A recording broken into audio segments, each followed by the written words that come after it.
mga celebrities na niloko ng kanilang mga asawa. Ay de las Alas. Hindi inaasahan ng komedyante na si Ay de las Alas na ang kanyang marriage sa non-showbiz na si Gerald Sibayan ay mauuwi rin sa hiwalayan. Makalipas nga ang 10 taong pagsasama bilang mag-asawa, tinapos na nilang dalawa noong October 13, 2024 ang kanilang pagmamahalan at tuluyang kumala si Gerald sa kanilang relasyon. Ang dahilan na ibinigay ni ay gusto na ni Gerald na magkaanak. Pero ang maibibigay ni ay isang anak sa pamamagitan ng IVF at surrogacy dahil hindi na siya maaari pang magbuntis. Nalaman din ni ay na nagkaroon ng ibang babae si Gerald. Noong panahong matagal siyang nawala dahil nasa Pilipinas para magtrabaho. Hanggang ngayon ay not in speaking terms pa rin ang dalawa. Small Laude. Maraming fans ang nagulat nang biglang lumabas ang tungkol sa cheating issue di umano ng billionaire at businessman na si Philip Laude sa kanyang vlogger-influencer wife na si Small Laude. After 31 years kasi, ngayon pa nagkaroon ng issue sa pagsasama ang dalawa. Kilalang loyal husband si Philip kay Small at base sa mga kwento nila noon, pursigido si Philip na mapasagot si Small noong kabataan nila dahil in love ito sa kanya. Pero bago matapos ang taong 2024, isang nagpakilalang Precious Lara Su ang nagsabing nagkaroon sila ng relasyon ni Philip. Naglabas din ito ng mga screenshots ng private convo nila. Nagsampa kamakailan lang si Philip sa korte ng writ of habeas data laban kay Precious Lara para mapigilan ito sa paggamit sa kanya at sirain ang kanyang pribadong buhay. Sunshine Dizon. Nabalita ang pagwawakas ng 6 na taong pagsasama ni Sunshine Dizon sa non-showbiz husband niya na si Timothy Tan dahil sa issue ng ibang babae. Nagkaroon ng third party sa kanilang relasyon at nagsampa ng reklamo si Sunshine para sa paglabag sa RA 9262 o Anti-Violence Against Women and Children Act of 2004 at concubinage.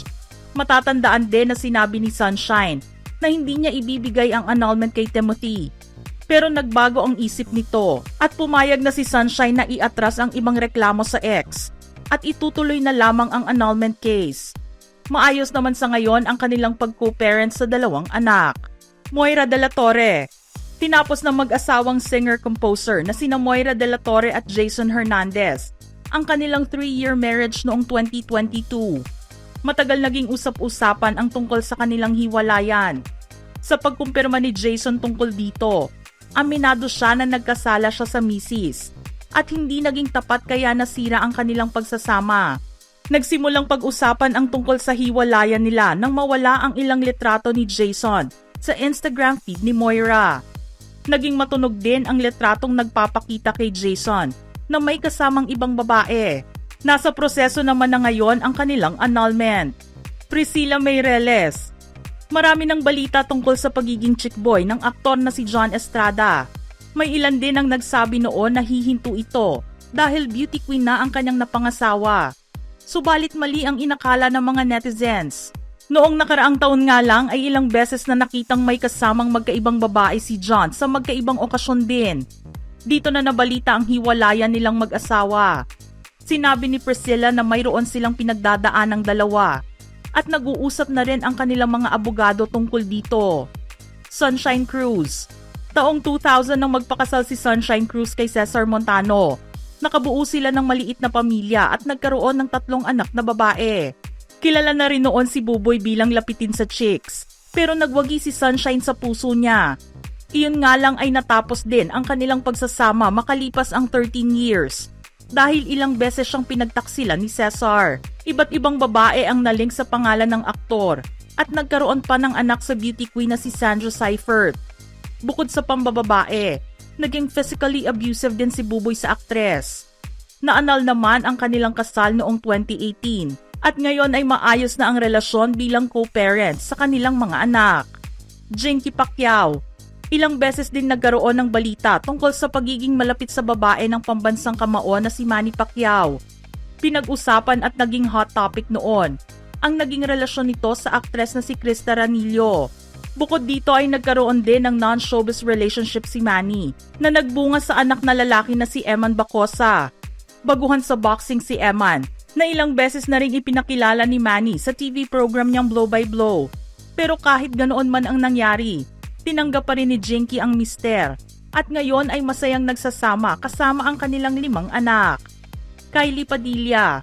Matapos ang 3 taong pagsasama bilang mag-asawa, hindi inaasahan na mauuwi sa hiwalayan ang relasyon ni Kylie Padilla at Alger Abrenica. Taong 2021 nang mabalita ang paghihiwalay nila dahil sa pagkakaroon umano ni Alger ng third party. Walang inamin si Alger at pinabulaanan ang mga naging relasyon sa ilang artista na nalink sa kanya. Sa kasalukuyan naman ay very open na si Alger sa relasyon niya sa sexy actress na si AJ Raval. Si Kylie naman ay pinananatiling pribado ang relasyon sa non-showbiz boyfriend. Co-parents pa rin naman sila sa 2 anak na lalaki. Jelay Andres. Naging magulo ang buhay may asawa ng internet couple na sina Jelay Andres at John Gutierrez na tinatawag na Jolay noong 2015. On and off din kasi ang nangyari sa kanilang relasyon dahil sa pambababae ni John na miyembro ng grupong X-Battalion at mas kilala sa pangalan na King Badger. Pero nagkabalikan pa sila noong taong 2017 at nagpakasal noong 2018. Subalit ang kasalan ay nauwi rin sa hiwalayan dahil sa isang third party. Nasa korte na nga ang kasong isinampa ni Jelay sa dating asawa, concubinage at violence against women and children, ang reklamong ipinasa ng kanyang legal counsel noong 2021. Shara Soto. Hindi naging maganda ang pinangarap ni Shara na magandang buhay kasama ang dating mister na si Jojo Oconer. Hindi rin ito naging panghabang buhay. Infidelity o pagkakaroon ng third party ang naging rason kaya sila umabot sa hiwalayan. Nabalitang umalis si Shara sa bahay nilang mag-asawa noong 2016 at bumalik ito sa bahay ng kanyang mga magulang na sina Tito Soto at Helen Gamboa. Matapos na mag-file ng petisyon para mapawalang bisa ang kanilang kasal, napagbigyan naman ito ng korte noong 2019. Carla Abellana. Nagtapos ang 8-year relationship ni Carla Abellana at Tom Rodriguez. Ang kanilang kasal naman noong 2021 ay nagwakas din makalipas lamang ang 3 buwan dahil may ilang mga problema na ang lumabas sa publiko. At isa na rito ang pagkakaroon ng ibang babae ni Tom. Nagdesisyon si Carla na mag-file ng protection order laban sa dating mister. Una silang na-divorce sa US dahil American citizen si Tom. Ngunit kinilala na rin ito ng Philippine Court matapos na maaprubahan ang Petition for Recognition of Foreign Divorce Decree. Si Tom naman ay sinabi na sa publiko ang pagkakaroon niya ng anak sa kanyang non-showbiz girlfriend. Maggie Wilson. Tinapos ng beauty queen na si Maggie Wilson ang marriage niya of 11 years sa business tycoon na si Victor Consunji. Marami ang naglabasang dahilan at unang itinuro ni Victor na si Maggie ang nagsimula ng problema nilang mag-asawa. Malakas naman ang ebidensyang hawak ni Maggie laban sa ex na magpapatunay na nagkaroon ito ng ibang babae habang kasal sila. Makalipas ang ilang taon ay nabalita at naging bukas sa publiko ang pagkakaroon ni Victor ng anak kay Rachel Carrasco. Good news naman ang dumating kay Maggie noong nakaraang linggo matapos na ibasura ng korte ang hiling ni Victor na palayuin si Maggie sa kanilang anak. Pumabor nga ang korte sa beauty queen at nabigyan ng kalayaan para makasama at makausap muli ang anak na si Connor. Mga ka-showbiz peeps, sino pa ang nasa isip ninyong dapat napasama sa ating listahan ngayon? Don't forget to send in your comments below.